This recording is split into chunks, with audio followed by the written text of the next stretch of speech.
Hello wine people, welcome to Thirsty and Wise, where we simplify wine. My name is Peter and I'm a certified WSET wine and spirit educator. This is video number 7 in series of videos for WSET Level 1 in wines course and exam. In this video, I will explain proper wine storage and service.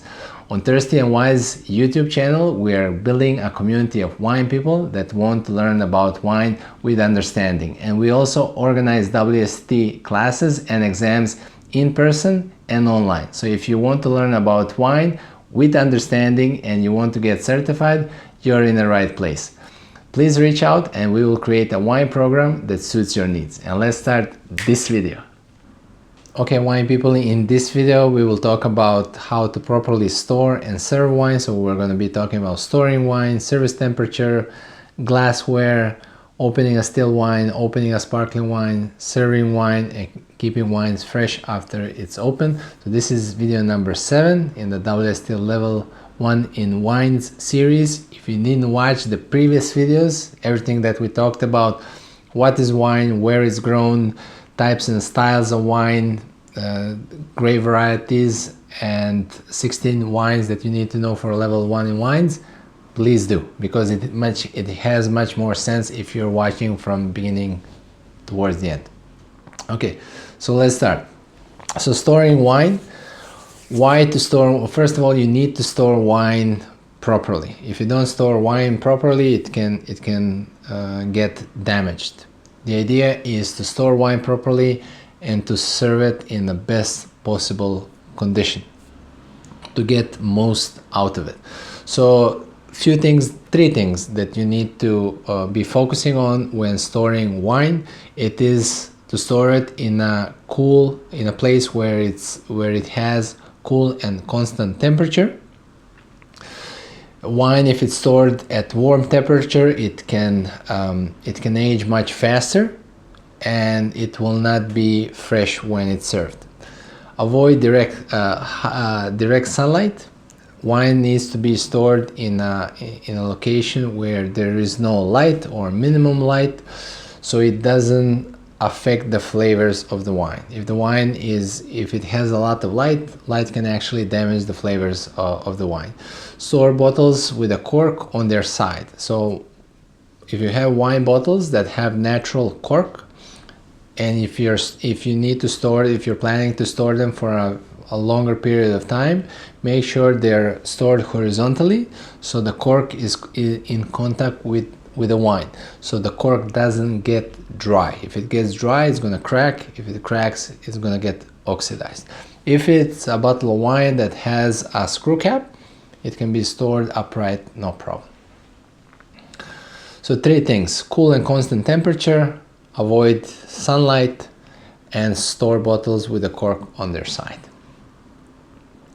Serving temperature.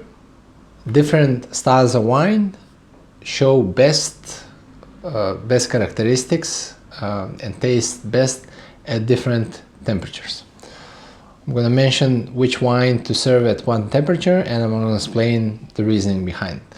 So sweet wines, things like Sauterne, they're best served well chilled. When they're served chilled, well chilled, they have the best flavor. They taste fresh, they taste energetic. Sparkling wines like champagne, also well chilled. If the wine is not well chilled, it's gonna taste flabby and boring. Light to medium body white wines and rosés like Pinot Grigio can be served chilled, 7 to 10 degrees. Full body white wines like oaked Chardonnay that are more complex, riper, richer. This wine, the recommendation is to serve lightly chilled, so somewhere between 10 and 13 degrees. The idea is for these wines are more complex and they need a little higher temperature in order to open up and show its complexity. Medium to full-bodied red wines like Shirazes, like Cabernet Sauvignons that are in that style should be served at room temperature between 15 and 18 degrees. These wines are rich, full, high in tannin, complex, aged in oak, If they're served at lower temperature, they're not going to show its complexity, and the tannin can actually taste bitter. Also, the oak in the wine can taste bitter. Light-bodied red wines, on the other hand, like Beaujolais, like Pinot Noirs that are in a lighter style, they actually should be served lightly chilled, so something around 13 degrees, because they are fruity, they're dominated by a light tannin. If these wines are chilled, this tannin will not taste overly bitter like the full-bodied styles with high tannin. Okay, so remember, sweet wines and champagnes well chilled, light to medium body white wines chilled, fuller body white wines lightly chilled, full body red wines room temperature, and light bodied red wines lightly chilled. Glassware, I mean, a very rough way to explain this, which glass for which wine. Sparkling wines in a flute, because you want to enjoy the CO2 in the wines. White wine glasses should be smaller, more with a smaller bowl, narrow rim, to concentrate the aromatics of white wines, which white wines are particularly known for. And then red wines that are usually bigger, bolder, more complex should have a bigger bowl in order to express all this complexity and aromas. But of course, this is just a rough recommendation. You can choose a glass, of course, that you believe is that you enjoy the most. My recommendation is, for sparkling wines, I actually use so this is what I told you now is what you should know for the WSET for the exam purposes. But in the real world, I like drinking sparkling wines in a white wine glass. I like a bigger glass. I like to enjoy the aromas, which flute is not really best for. Then white wines are actually bigger white wines that need a bigger glass. And then, yes, I agree, for red wines, you should have a bigger glass for that.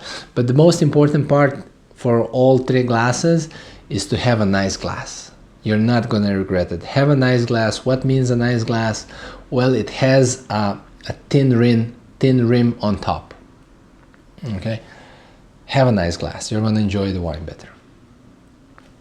Opening a bottle of wine. So I see incorrectly open bottles of wine in everywhere, and I don't know why people are not opening wine in a nice, elegant way. I don't say snobby. You don't need to go crazy and be snobby about it, but listen, open a bottle of wine in a nice way.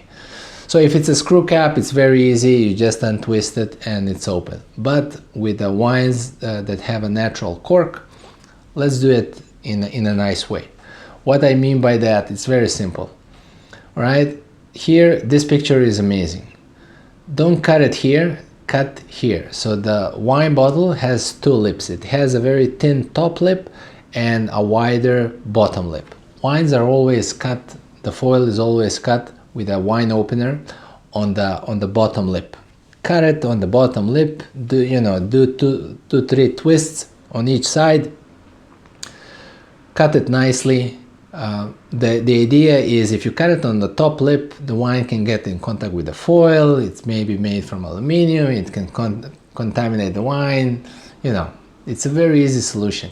Cut on the bottom lip. When you cut on the bottom lip, use a nice wine opener. Nice wine opener doesn't mean expensive wine opener. It can be, under $10, and it has two levers on the wine opener, and these two levers are very handy because you can open the bottle without breaking the bottle or breaking the cork. When you're inserting the screw inside the cork, always insert the screw in the middle of the cork. If you screw it on the left or on the right, when you're taking out the cork can break and you can make it's gonna be a nightmare to open that bottle of wine. So, and when you're screwing the screw inside the cork, don't go all the way through, go like 90% in, so you don't break the cork from the inside, so the cork doesn't crumble inside the wine. And take it out with the first lever first, and then with the second lever for the second time, and to open it nicely, elegantly, without any noise. Opening a sparkling wine can be a dangerous business, so please pay attention when you're opening a bottle of sparkling wine. Bottles of sparkling wine have a lot of pressure inside. If if you don't open the bottle of wines correctly, if you don't pay attention to safety, the cork can fly out, can hit somebody in the head. You don't want to do that. Open wines, safety first. So what you do, sparkling wines have this foil on top. Every foil actually has a part that you can unwrap, but in a professional sommelier setting, you're going to use a wine opener. So you're going to cut the foil underneath the cage, so you can see how the cage looks like and where it's located here. So you're going to cut the foil underneath the cage. You're going to remove the foil.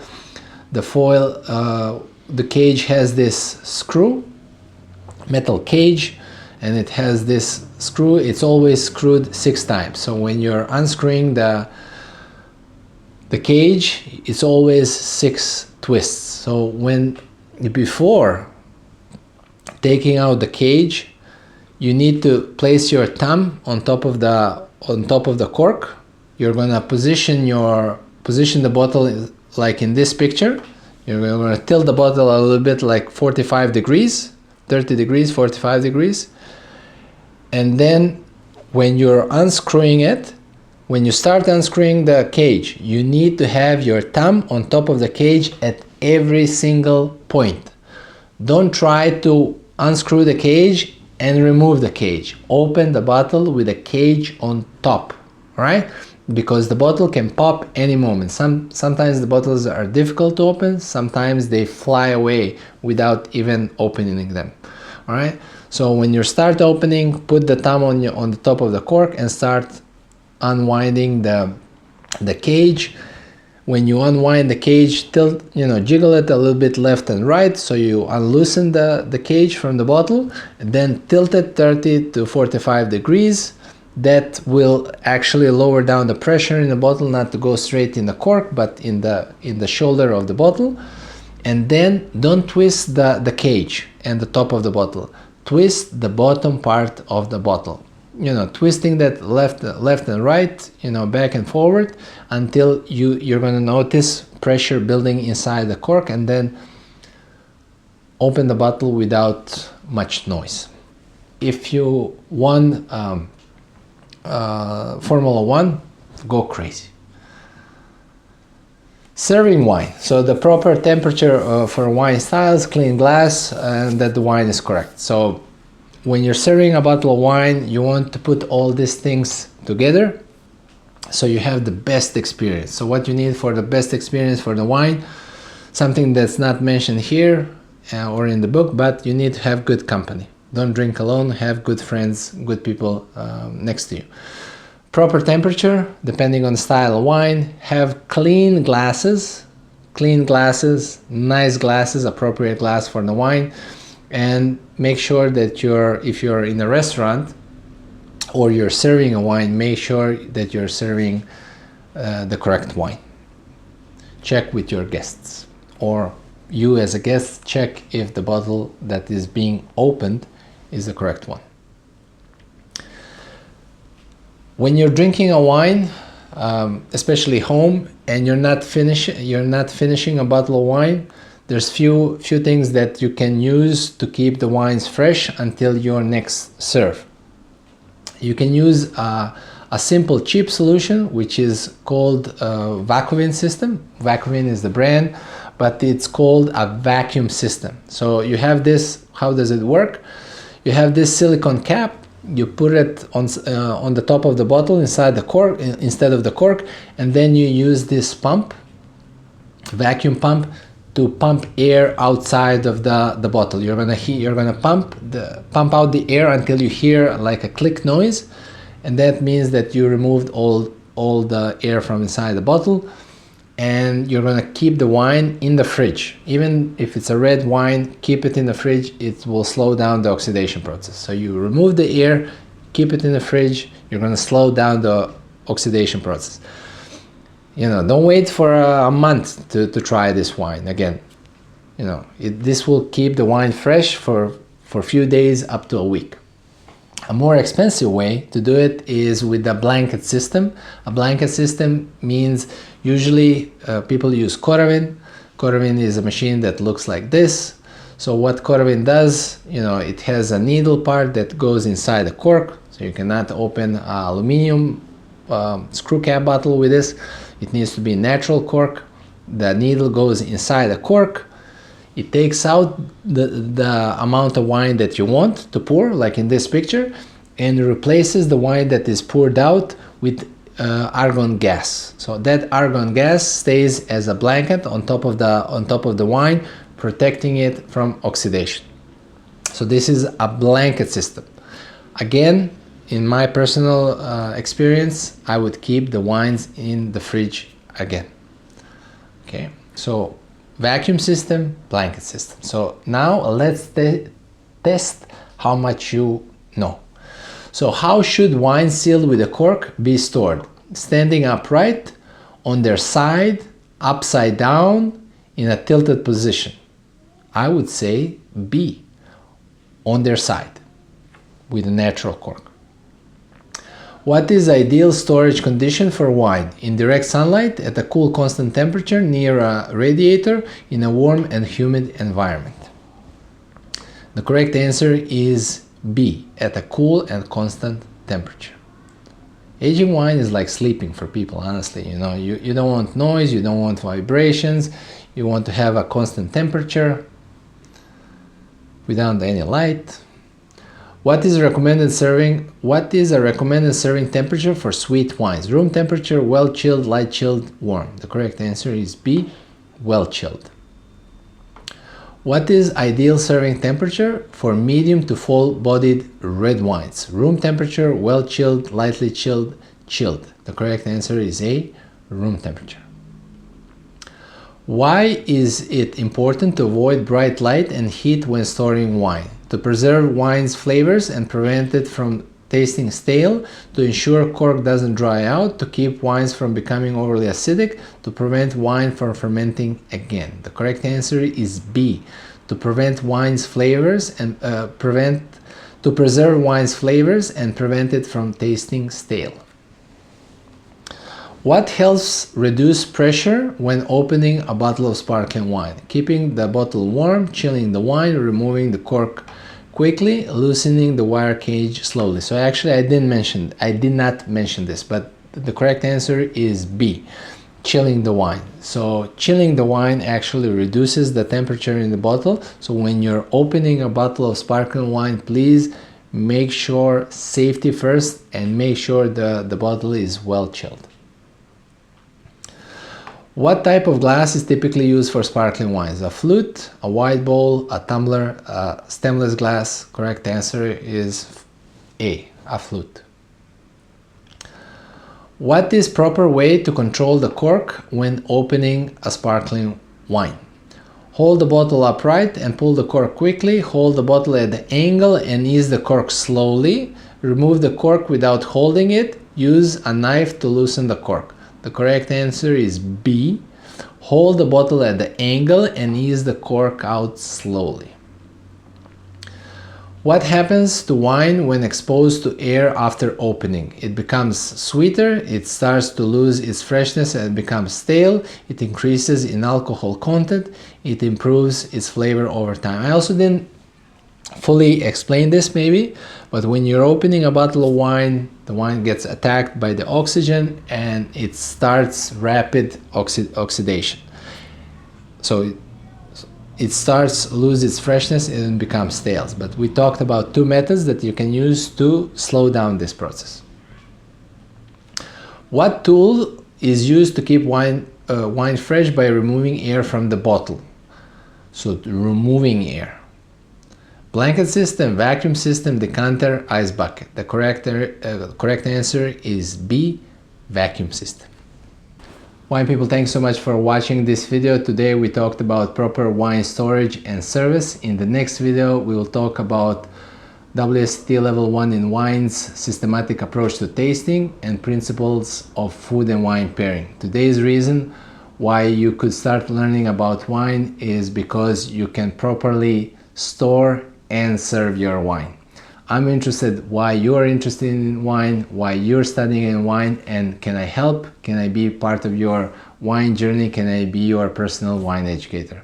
I'll see you in the next video. Until then, stay thirsty and wise.